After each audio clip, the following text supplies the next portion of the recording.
আমাদের বাসায় মুরগি আনলেই আমি এভাবে একটা রান নিয়ে নিই, আমি ভেজে খাই।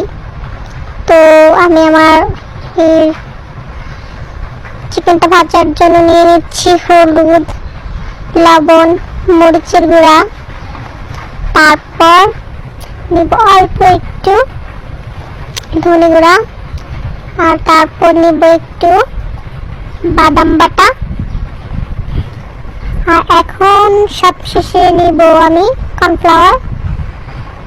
তো এখন ভালো করে মিশিয়ে নিব,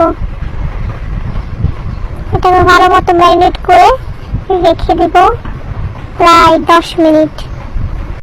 আমার 10 মিনিট হয়ে গেছে, এখন আমি এটাকে ভেজে নিব। তেল নিলাম অল্প করে, যেহেতু একটাই পিস, তাই তেল কম করে নিয়ে হলো, তেলের অনেক দাম। এখন ভেজে নিব পাশ করে।